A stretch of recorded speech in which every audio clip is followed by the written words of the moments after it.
21h30. Aux armes! Aux armes! Les tirailleurs se précipitent aux murettes. Les dissidents se sont rassemblés face à notre front sud. Aucun n'a fui. Dans le camp, le silence est absolu.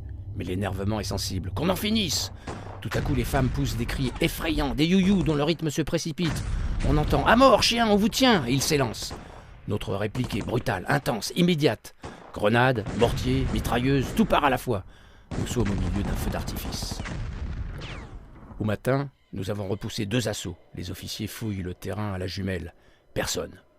Le lieutenant Barou revient de reconnaissance. « Qu'est-ce qu'ils ont pris? Ça, c'est du beau travail, mon commandant. Il y a du sang partout. » À chaque pas, des flaques de sang sur les pierres, sur les feuilles, sur la terre où elles font des taches noires. On dirait qu'on a saigné des bœufs. Un chapelet nage au milieu du sang. Un véritable ruisselet noir part de là et coule dans les rochers. Plus loin, un morceau de crâne est plaqué contre un arbre.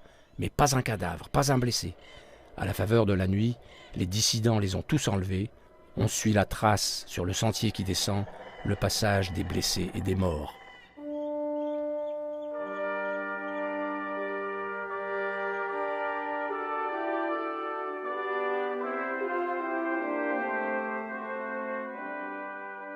Pour ceux qui en douteraient, la colonisation du Maroc par la France au début du XXe siècle ne fut pas du beau travail. Elle fut impitoyable. Et lorsque la conquête des âmes et des cœurs chers à Lyautey se fut heurtée à un mur résolument hostile, c'est avec l'armée d'Afrique et par la force des armes que le protectorat parvint à asseoir son autorité et imposer la dite pacification. En fait, une guerre sans pitié contre des résistants qui refusaient d'être pacifiés. On va les affubler de tous les noms, dissidents, pillards, salopards, fanatiques.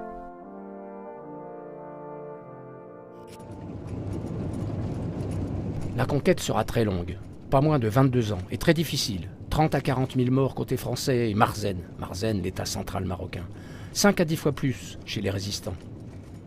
Les combats furent aussi acharnés que désespérés. Mais curieusement, et c'est là où je veux en venir, des pans entiers de cette histoire héroïque sont maintenant passés au Maroc totalement sous silence.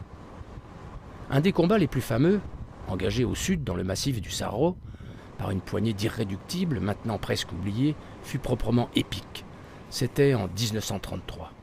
1933, en plein hiver.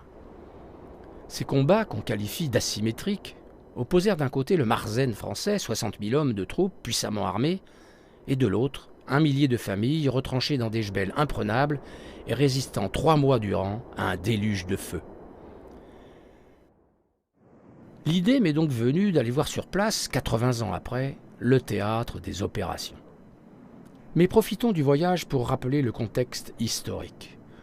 Au tournant du XIXe siècle, le Maroc vit une période troublée sur fond de crise dynastique qui aiguise les appétits des puissances étrangères. L'acte d'Algésiras de 1906 marque la fin de l'indépendance de l'Empire chérifien et le début de la pénétration militaire espagnole et française. Les Français débarquent à Casablanca au prétexte de protéger leurs ressortissants et restaurer la sécurité. Et ce avec un corps expéditionnaire de quelques milliers d'hommes, bataillons coloniaux, tirailleurs algériens, spahis, 4 000 en 1908, 8 000 en 1911. Le sultan Moulay Hafid, sans ressources et dans l'incapacité de se payer une armée solide, est de plus en plus isolé. Contraint et forcé, il signe alors le traité du Protectorat en 1912 qui ouvre le Maroc à la colonisation. Mais, accusé par la population d'avoir vendu le pays aux Roumi, les chrétiens, il abdique. Remplacé par son frère Moulay Youssef, qu'on installe à Rabat, sans réel pouvoir. On lui laisse les affaires religieuses. C'est le protectorat, très protecteur. Ainsi légalisée aux yeux de la communauté internationale, cette conquête coloniale, appelée aimablement la pacification, se fait au nom du sultan afin de l'aider, dit-on, à asseoir son autorité sur l'ensemble de son empire. Le Maroc des villes et des plaines est facilement conquis, les grands caïds sont vite gagnés à la cause, et on utilise les tribus soumises contre celles qui ne le sont pas en mettant à profit les rivalités de clans. Dès 1918, tout ce qui est rose ou rouge sur la carte est déjà conquis. Mais pour le reste du pays, c'est une autre histoire. La résistance se durcit dans les campagnes, notamment dans les montagnes et les régions arides habitées par des tribus turbulentes, farouchement jalouses de leur liberté, souvent en dissidence. C'est le fameux Bled Siba. L'armée d'Afrique est alors jetée dans la bataille. Elle est au début surtout constituée de troupes dites régulières, composées d'unités étrangères, menées par des officiers français, auxquels s'ajoutent progressivement de nombreuses forces supplétives, composées de recrues marocaines, pour compter un total de 50 000 hommes en 1912 et près de 400 000 pendant la guerre du Rif 10 ans plus tard. Qui sont donc ces nombreux supplétifs marocains? Commandés par des officiers français des affaires indigènes, ce sont des contingents de Morazni, les troupes du sultan, ainsi que des goumiers et des partisans recrutés pour les opérations. Un goum est composé de 150 à 200 goumiers, à pied ou à cheval, qui ne servent que dans les contrées où ils ont été recrutés. Ces guerriers à la djellaba de laine, comme on les appelle, s'engagent en général sans état d'âme, ayant une vague idée de ce qu'est l'identité marocaine. Mais ils se battent sous commandement français pour le compte du sultan. En vérité, ils aiment certes le baroud, la bagarre, et ce sont des guerriers nés. Mais ils sont d'abord motivés par le gain, car en signant pour un an, ils touchent une prime modeste, et bien que devant assurer leur propre subsistance, ils profitent du butin, la razzia, en fin de combat, c'est-à-dire les troupeaux, les montures et les pauvres dépouilles des vaincus laissés sur le champ de bataille. Au poste, le goumier construit sa keshla, et il peut y vivre en famille.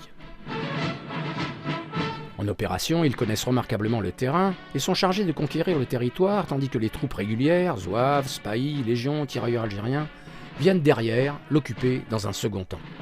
Les goums sont ainsi très vite considérés comme des corps d'élite, très sûrs, dont les officiers des affaires indigènes qui les commandent font l'éloge, mais très exposés, ils subissent de lourdes pertes.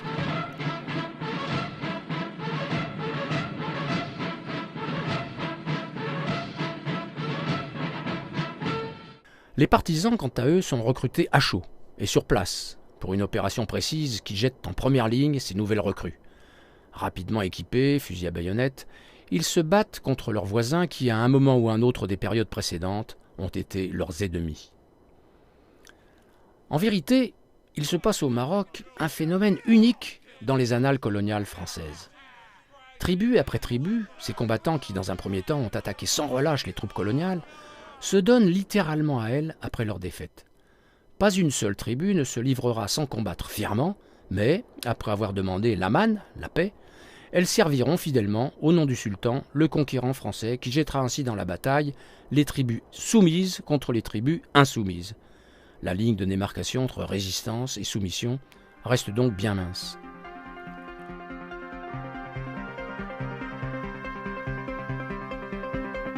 L'armée d'Afrique, ainsi renforcée, est puissante. Les troupes sont équipées d'automitrailleuses, de fusils mitrailleurs, de mortiers, appuyées par l'artillerie et l'aviation. Malgré ce déséquilibre des forces, les combats sont acharnés. Mais en 1933, après 20 années d'une résistance farouche, le pays est pratiquement conquis.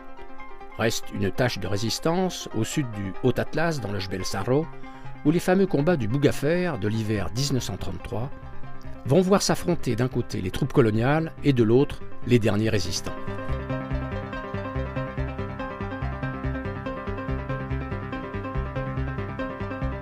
Ces Aïtata du Sahro, menés par des chefs solitaires et intrépides tels que les frères Baslam, restent insensibles à l'énorme déséquilibre des forces et sont prêts au sacrifice. Le commandement décide donc en février 1933 de régler la question du Sahro. L'opération s'organise en une vaste manœuvre d'encerclement à partir de 2 groupements. Celui de l'Ouest, aux ordres du général Katrou, se compose de 4400 partisans, 6 goums et la milice d'artillerie de Marrakech. Celui de l'Est, aux ordres du général Giraud, comprend 2000 partisans, 5 goums, 2 compagnies de la Légion, une saharienne et une de tirailleurs sénégalais, 2 escadrons de spahis, une batterie d'artillerie, un peloton d'automitrailleuses et 4 escadrilles d'avions, soit 44 appareils. Soit au total environ 60 000 hommes, pas tous au front certes, mais mobilisés pour venir à bout d'1 millier de guerriers, retranchés dans le massif du Bougafer, avec leurs familles, leurs tentes et leurs troupeaux de petits ruminants et de dromadaires. Au total, environ 4 ou 5 000 personnes, femmes, enfants et vieillards compris. Pour atteindre les lieux de ces combats héroïques, il faut dépasser Al-Nif, emprunter une mauvaise piste,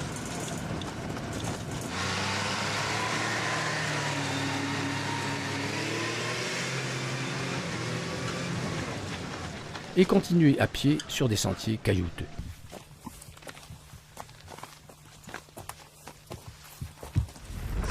La bataille s'engage dans la nuit du 12 au 13 février et assez rapidement, devant le déluge de feu et l'avance rapide des Goums, les assiégés se replient sur la cuvette de l'Imsaden, au cœur du Bougafer. Protégés par de puissants escarpements, ils contrôlent alors toutes les crêtes et les cheminées d'accès. Pour assurer un blocus efficace, les attaques se portent de tous les côtés. Le groupement de l'Ouest arrive au pied des aiguilles le 20 et descend sur Lakan ou Lili pour bloquer les sorties vers le nord et l'ouest. Tandis qu'à l'est, le sous-groupement de Bournazel, l'Homme Rouge, se hisse après de rudes combats le 21 février sur le Piton 1, que les aviateurs dénomment la Chapelle, puis le 23 sur le Piton 2. À cette date, l'état-major, considérant que l'encerclement est complet, déclenche alors une série d'attaques. Le 24, dans une nuit d'encre, les goumiers du 34e escaladent les cheminées qui mènent au sommet des aiguilles. Arrivés à 30 mètres des guetteurs, les chiens les repèrent et c'est la fusillade générale dans l'aube naissante. Les guerriers Aïtata aidés des femmes projettent des rochers sur les assaillants, dont certains, arrivant au sommet, sont poignardés dans de furieux corps à corps et repoussés dans le vide. La moitié des goumiers est hors de combat et sur les 7 gradés français, 3 sont tués, 3 sont blessés. Repli général au petit matin. Du côté des insoumis, comme on les appelle, la résistance s'est bien organisée. On creuse des abris sous roches pour se protéger des obus, on installe des postes de tir soigneusement cachés. Chaque nuit, malgré le blocus, des gens se faufilent entre les lignes pour assurer le ravitaillement. Mais chaque jour, les avions, relayés la nuit par l'artillerie, pilonnent les positions, détruisent les troupeaux et sèment la terreur.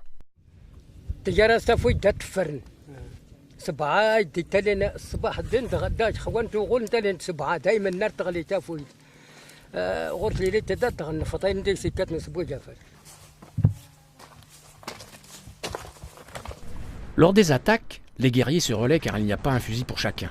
Les hommes valides remplacent ceux qui se font tuer. La nuit, quand le baroud se calme, on insulte les officiers français. « On vous aura, chien de Roumi !» Ou les partisans « Vendus aux Roumis, vous n'êtes plus des musulmans, vous êtes des traîtres !» Aujourd'hui encore, on se moque de ces partisans vendus aux Français. Et c'était quelqu'un qui a perdu la nuit, et puis il a écouté la voix des personnes à côté de l'eau, près de l'eau. Et il a crié, alors est-ce que c'est les... Est-ce que c'est les partisans ou les autres? Les autres, ils ont dit les partisans, exprès pour le faire venir. Alors lui, il a commencé à parler de son histoire, de son engagement, ses relations avec les Français. Il a dit, ça fait plusieurs années que je suis au militaire français, avec le militaire français et tout ça. Et il les avait dit qu'il lui reste une année pour avoir sa retraite. Il lui dit, c'est quoi la retraite? Il lui dit, tu restes chez toi, tu es payé, tranquille, tu fais rien. Et tout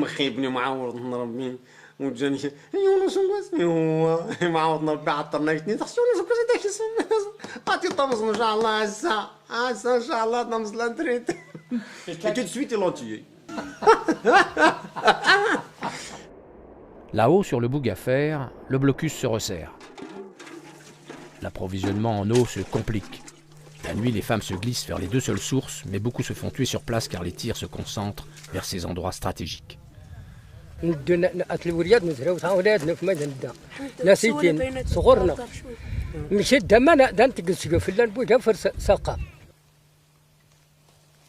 La situation devenant intenable, les Aïtata demandent une trêve de 24 heures qu'il aurait accordée le 25 février, mais ils refusent obstinément les offres de soumission. L'état-major, impatient, décide alors de frapper un grand coup pour en finir. C'est le fameux combat du 28 février.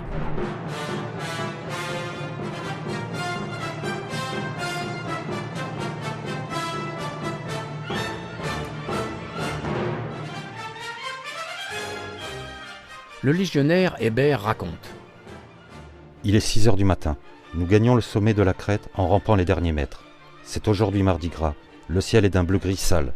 Il fait froid. Une pluie fine et serrée nous transperce rapidement et nous fait grelotter dans nos treillis. Un légionnaire qui tente de voir de l'autre côté de la crête reçoit une balle en pleine tête. Il est 6h30. Le jour pointe à peine lorsque le tir d'artillerie se déclenche, assourdissant de vacarme, amplifié par l'écho. 6 hypothèses 25 font leur apparition et mitraillent les positions rebelles. Sur la base de feu, des fusils mitrailleurs, des mitrailleuses et des mortiers 81 donnent de la voix. Sur notre droite, les groupes francs au djellaba rayé sont postés le long de la crête. Les vagues de partisans et de goumiers déferlent alors vers le Piton 6, clé du système de défense, mais sont fauchés par les tirs précis des résistants Aïtata bien abrités. À la tête de ces goumiers et de ces partisans, l'intrépide et célébrissime Bournazel, mortellement blessé, est ramené sous une grêle de balles. 5 autres officiers se feront tuer dans cette seule matinée. À midi, le général Huré ordonne d'arrêter le carnage. Le nombre des supplétifs morts au combat ne sera pas communiqué, sans doute plusieurs centaines. C'est l'échec. La mort de l'homme rouge a marqué les esprits, un rigoureux blocus se met alors en place. Les troupes sont renouvelées, les goums sont maintenus, les harkas de partisans démoralisés sont licenciés.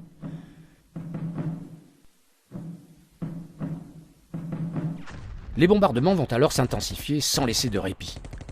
Après 3 semaines de résistance, à bout de force, les assiégés menés par Hasso Baslam se résignent à capituler le 24 mars 1933.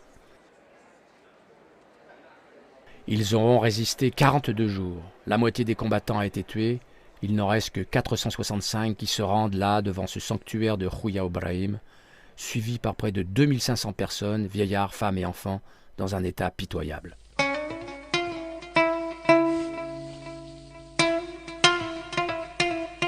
Côté Marzen, on dénombre parmi les troupes dites régulières près de 200 morts, dont une dizaine d'officiers, mais vraisemblablement 5 à 10 fois plus chez les auxiliaires, les goumiers et les partisans, le chiffre n'étant pas dévoilé par l'état-major tant il est élevé. Côté résistant, sans doute près de 1200 personnes ont péri. La liste n'en sera jamais établie, pas plus que celle des courageux rescapés qui vont rapidement disparaître de l'histoire marocaine. Dans les années qui suivirent, après que le secteur eut été bouclé pour nettoyer le champ de bataille qui n'était plus qu'un monstrueux charnier parsemé d'explosifs, les habitants du Sarro reprirent leurs activités, le pays étant placé sous autorité militaire. Conformément à la politique des notables chers au protectorat, le chef de la résistance, Hasso Baslam, fut nommé Amrar Noufla, c'est-à-dire chef de la confédération Aïtata. Par la suite, il collaborera avec le pouvoir colonial de façon loyale et efficace. En 1956, à l'indépendance, le nouveau roi Mohamed V, sensible aux états de service de Hasso, ne lui tint pas trop rigueur de cette loyauté embarrassante puisqu'il fut confirmé dans sa fonction, reprise par son fils Ali, nommé caïd en 1968. Que reste-t-il de ces événements vieux de 80 ans ? Pour les militaires français, la bataille du Bougafer est un épisode particulièrement héroïque dans les annales de l'armée d'Afrique, le dernier combat chevaleresque des temps modernes, là où fut tué Bournazel. Il fallait à ce demi-dieu une apothéose dans cette guerre de titans, écrit-on.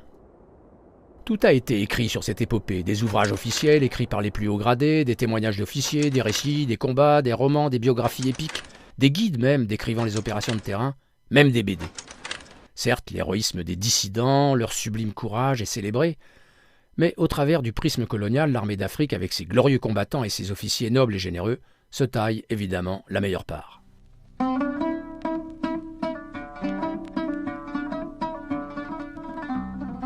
Face à cette abondance, la pauvreté et la discrétion des témoignages marocains n'en est que plus criante. Sous le protectorat, silence total. Il y eut quelques ballades, des poèmes en langue tamazight chantés dans les fêtes de village, mais au lendemain de l'indépendance, plus personne n'évoquait ces luttes acharnées et désespérées où des Marocains s'étaient battus contre des Marocains. Les cailloux. Il y avait des avions. Ikis, 80 ans, était là au Bougafer. Il avait 2 ans à cette époque. Son père fut tué au combat. Il y en avait beaucoup, des avions. L'avion 10. كاين 44 ديال الافيو 44 ديال الافيو 10 كاين اللي شارجي ديسكابو مالنا وردازات اللي تيريسي 10 انكور 10 اللي شارجي ديسكا وردازات اللي كوبيسي الانفار على تيتالو اللي تورني ديسكا وردازات لا باش لا موتو كلشي لي مور لي شامو كلشي لي مور Tous. Ces résistances éparpillées et solitaires furent un peu plus tard jugées archaïques par les élites nationalistes des villes, voire même néfastes et pas du tout assimilables à des germes d'un nationalisme émergent. En effet, la montée du nationalisme et la résistance organisée par les partis politiques avec l'appui du sultan Mohamed V furent surtout des phénomènes urbains. Les héros n'étaient plus les mêmes.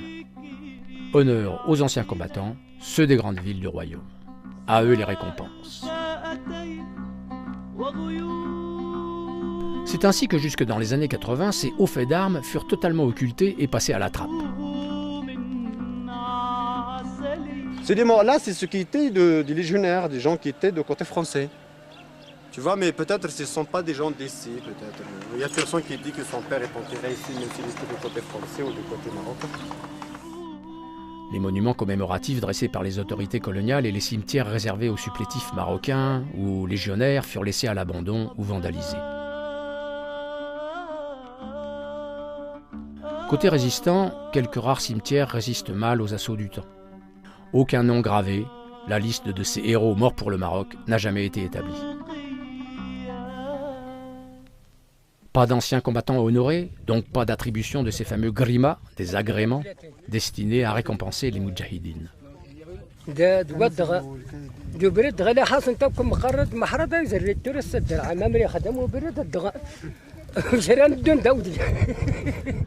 Dans le lointain Saharo, seuls quelques notables, dont la famille Dassault, furent récompensés par l'octroi d'agréments pour exploiter des lignes d'autocars et autres licences de taxi, mais rien pour ces centaines de résistants anonymes. Depuis une vingtaine d'années, les mémoires se réveillent. Localement, bien sûr, dans le pays Aïtata, on n'a rien oublié.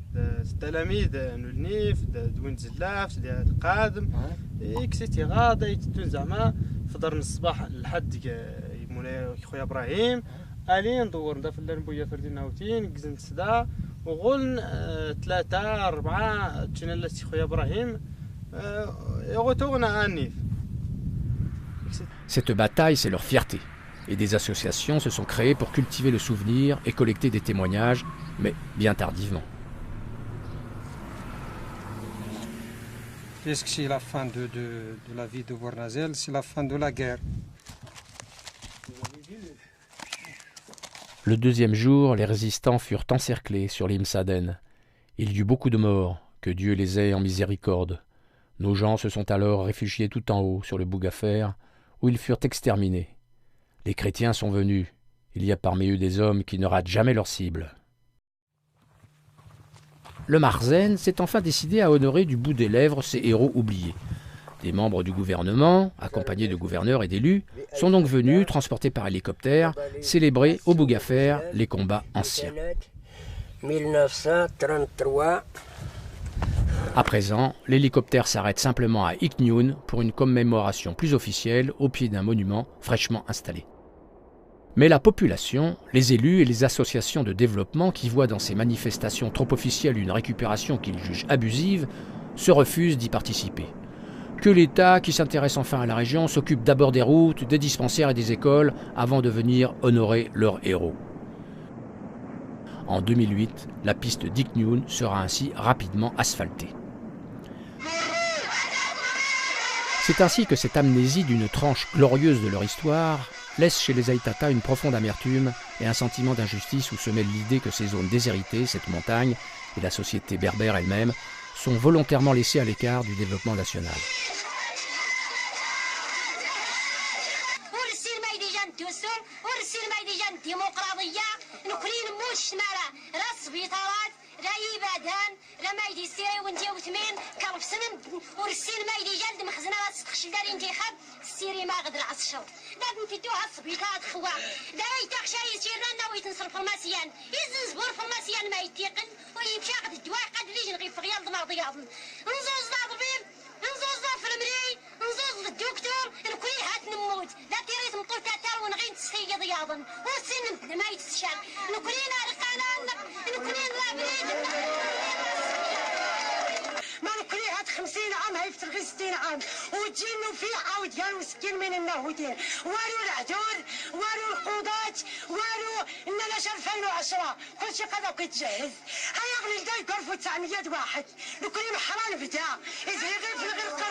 Au Saharo, ne reste plus que des tombes sommaires aux ossements épars, de la ferraille, des obus, des moutons, des chèvres menés par de petits bergers, et quelques habitants paisibles qui n'aiment pas qu'on les dérange.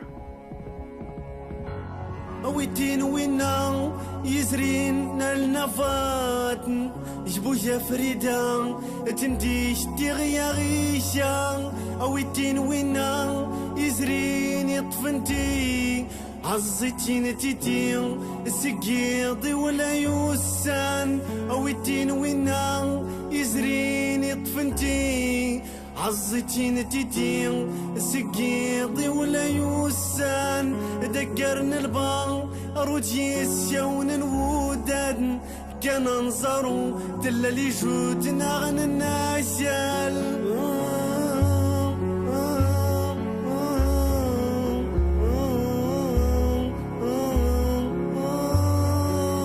اشنو يا صدورمي تغرتين ينغغراو سكن دالكور يجينا ولا ياشال دادي كريم جعبات تقسن غيفين يجاد وغيف أداغيك سيزوران دادي كريم جعبات تقسن غيفين يجاد وغيف أداغيك سيزوران أي دربين